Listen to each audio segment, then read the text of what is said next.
one of the neatest things here, you see how Genoa's been crossed out? They had already left Genoa and gone back to England, so that's been changed to London.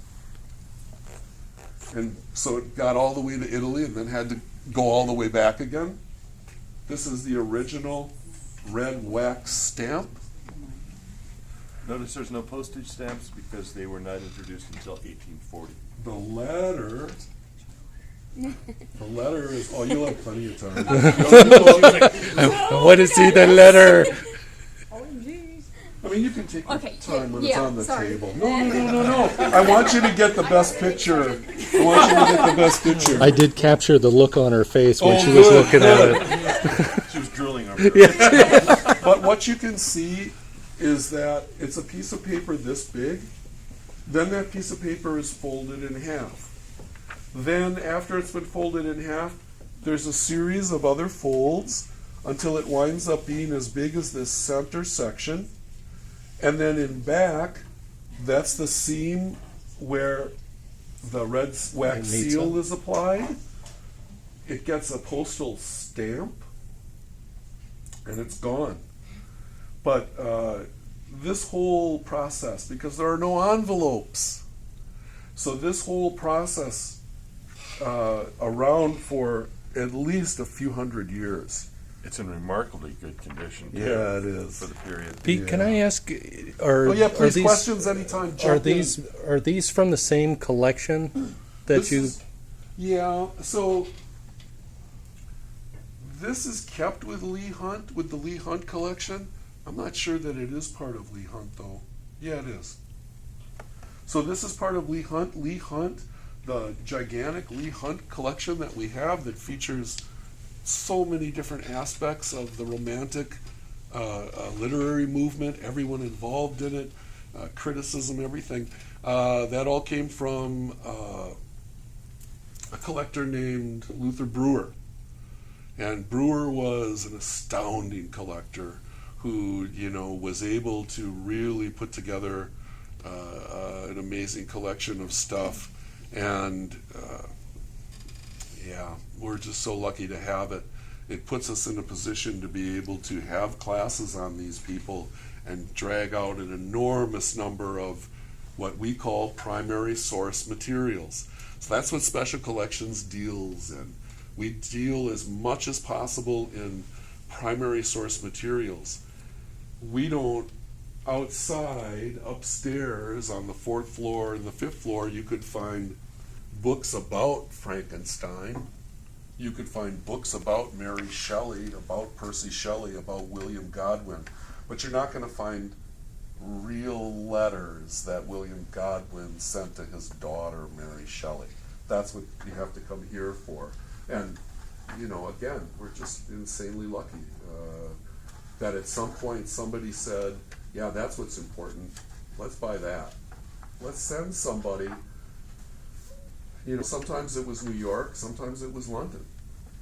But let's send somebody, and let's give them not a blank check, but let's give them enough money to bring home some treasure. Now, would this have been bound by one of those collectors you just mentioned? Yeah. Okay. Yeah, Brewer would have had that bound. Or it might have been bound in England, and when he bought it, it was bound, which accounts for how well preserved the letter is. Yeah. Yeah, I mean, we're looking at stuff that's in amazing condition for how old it is. So I'm talking so much at random, and I'm going to keep doing that. So jump around with me inside my brain as I talk about things. This is Blackwoods. Blackwoods was probably the most popular literary magazine of its day. They enjoyed a great reputation. They could, sell out of editions. This is a bound copy of Blackwoods from 1818, and you can see that it's got this marble paper cover. So this would all have been done by hand. This painting would have been done in big trays to create these marble effects. And then, I don't know if you can see it, but the edges of all the pages and just the edges have also been marbled, which is a really nice effect. And this is just a bound periodical. But that's how they rolled back in 1818. Decoration, embellishment, ornamentation. This is, the late 1700s is when all of that begins. It keeps going and keeps going until we wind up in Victorian England. And you can't make anything without putting a scroll into it or some little decoration. There's no such thing as just, just sort of churning something out. There's always that sense that you have to give it a little more. We would use wires and gears these days. Yeah, So what is the, I do some bookbinding, so how is that bound? Is it glue. I was Just just glue. wondering. So, you have to remember that even though this is, well-respected literary journal, it's still going to be pretty cheap. Yeah, And even binding it, no one's going to think, glue on the, yep. no one's going to really start to think about a better binding than this, not for a long time.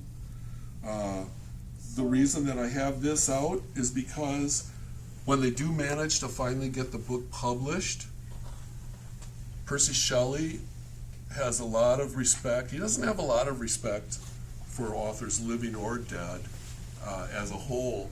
He really has his favorites, and one of his favorites who's still living and who's pretty old at this point is Sir Walter Scott.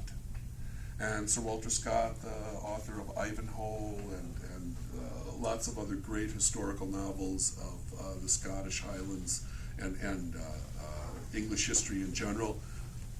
Sir Walter Scott is a big name and a big force in English literature at this time. And Percy Shelley really likes Walter Scott. So when Percy and Mary get their first copies of Frankenstein, Percy immediately sends one in early 1818 to Sir Walter Scott.